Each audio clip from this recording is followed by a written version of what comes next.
Number 1, Sabretooth. Both Hugh Jackman and Liev Schreiber have indicated that Sabretooth could make his return in the next Wolverine movie, and that happening would be downright awesome. Bryan Singer handled the character very poorly in the first X-Men, and while X-Men Origins, Wolverine was pretty terrible all in all, Schreiber's awesome take on this villain and the chemistry between him and Jackman is impossible to fault. As so many characters are off limits to Fox when it comes to adapting Old Man Logan, they'd be foolish not to bring back Sabretooth for Wolverine's final battle, and if they really want to shake things up, they could follow the comic books by having him, decide to become a good guy and join the X-Men. For the time being though, it's absolutely essential that we get to see the definitive Sabretooth on the big screen come 2017.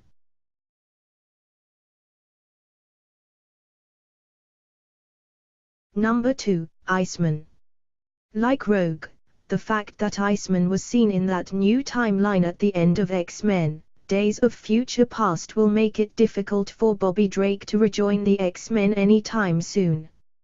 It's a shame too, because we only got a glimpse of how the heroic character should be portrayed in that movie, as he went full-on Iceman and started sliding around the place, which he never really did in his rather tame appearances in X-Men X2, X-Men United.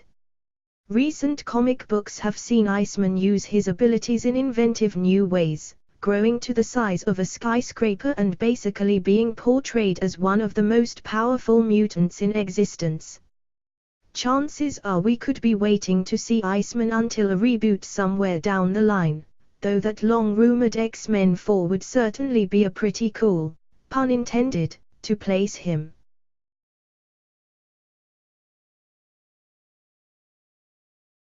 Number 3, Emma Frost. January Jones came under fire for her performance in X-Men, First Class, something which is arguably quite unfair for the most part. The movie did a good job of portraying her powers and the Mad Men star was certainly sexy enough for the Hellfire Club's White Queen, but regardless of whether or not Fox end up recasting the role, this is a character who should definitely be brought back in some form. Hopefully she'll use an English accent this time, while having her join the X-Men as she did in the comics would also shake up these movies in a major way. Of course, as it's thought that she's dead, that complicates things somewhat, but there are definitely certain ways around that. With it sounding like the Hellfire TV series is actually going to be set in the 1960s, common sense says that Frost will show up there in some form.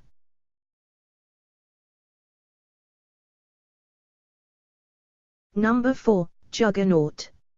Arguably one of the greatest X-Men villains of all time, the Juggernaut was handled in a predictably appalling fashion when he showed up being played by Vinnie Jones in X-Men, The Last Stand, I'm the Juggernaut, bitch. A reasonably big guy in a plastic-looking padded costume is not the best way to handle this villain, and so it would be much better if the next iteration were to be enhanced by CGI. As long as they got the design and look of the character right, of course. An interesting fact about Kane Marco is that he actually became a member of the X-Men for a time, but ended up leaving when it became apparent that his teammates would never view him as a hero.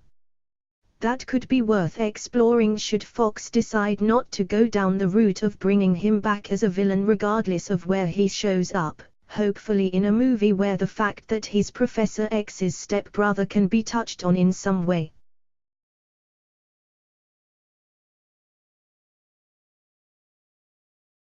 Number 5, Lady Deathstrike. Of all the characters listed here, it could be argued that Lady Deathstrike was perhaps handled better than them all. However, the fact that she was little more than Strucker's mind-controlled pawn meant that she had little to no personality, despite that downright awesome fight scene with Wolverine at the end of X2, X-Men United. Of course, with a new timeline in place, the events of that movie never happened, and Kelly Hu being recast obviously makes the most sense. It's hard to say where Deathstrike could show up. Wolverine's next movie is certainly one option, though there's a risk that will feel like a retread of old ground. The Deadpool franchise could do something fun with her, but having the villain given some much-needed personality as a big bad and having her face off with the X-Men would ultimately be just as good.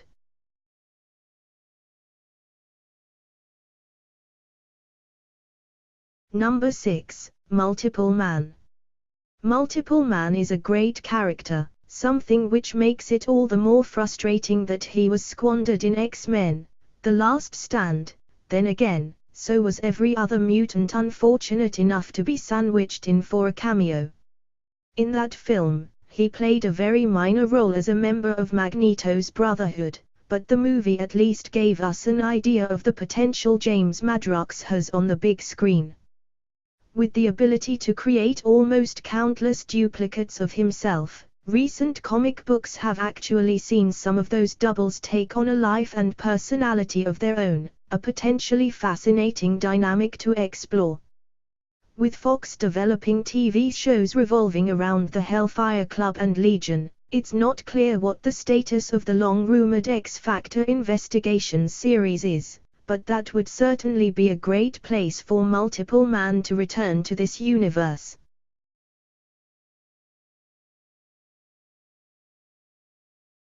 Number 7, Rogue.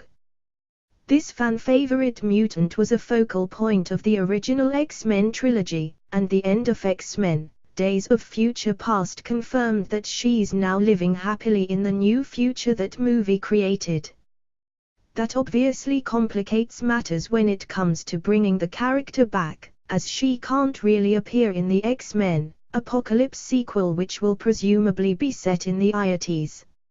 Of course, many fans were hoping Anna Paquin would be asked to reprise the role in Gambit, seeing as they have years' worth of history in the comic books, but the actress recently confirmed that won't be the case.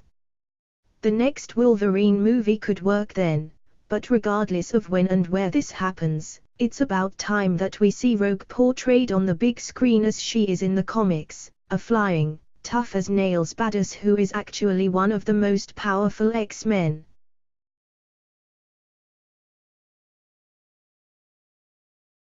Number 8, Siri.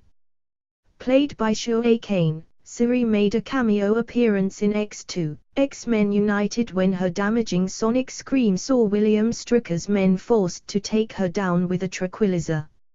She was saved by Colossus, another mutant, making a cameo appearance here before taking on a much larger role in next year's Deadpool movie, and showed up very briefly at the funeral of Professor X in X-Men: The Last Stand.